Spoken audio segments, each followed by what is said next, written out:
বাঁধ কেটে বন্যার জল বের করার ব্যবস্থা করেছেন গ্রামবাসীরা, কিন্তু তাতেও মিলছে না সুরাহা। বাঁধের কাটা অংশ দিয়ে গত কয়েকদিন ধরে হুহু করে জল বেরোলেও এখনও জলমগ্ন মালদার মানিকচকের ভূতনির বিস্তীর্ণ এলাকা। বন্যা পরিস্থিতিতে চরম সংকটে ভূতনিবাসী। এর মধ্যে ভূতনির দক্ষিণ চণ্ডীপুরের কাঁটা বাঁধের অংশে চলছে ভাঙন, জানিয়ে যারপরনায় আতঙ্কিত এলাকার সাধারণ মানুষ। জানা গেছে, বন্যার জল বের করতে গ্রামবাসীরা জেসিপি দিয়ে বাঁধের মাত্র 10 মিটার চওড়া অংশ কাটলেও তা বাড়তে বাড়তে এখন 50 মিটারের কাছাকাছি পৌঁছেছে। সেই কাটা অংশ এখনো চলছে ভাঙন, জানিয়ে আগামী দিনে বিপদের আশঙ্কা করছেন এলাকার সাধারণ মানুষ। প্রচুর গতি বেগে কাদা দেখাচ্ছে জল।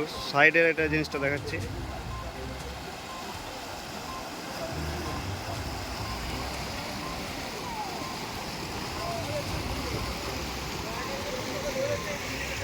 হ্যাঁ,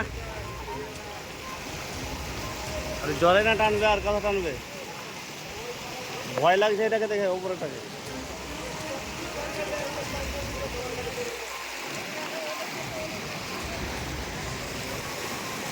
এই দেখেন প্রচুর গতি।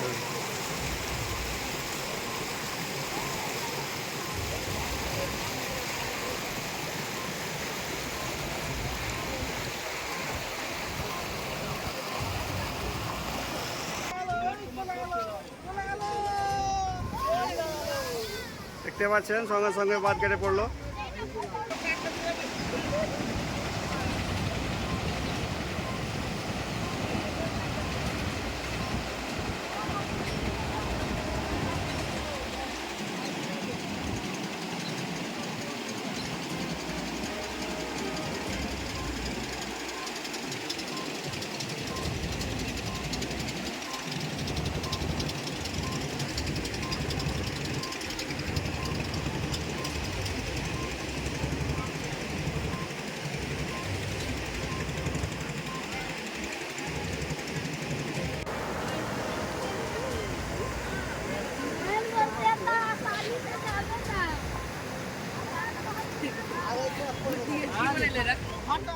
আপনারা দেখছেন সংবাদ শিরোনাম।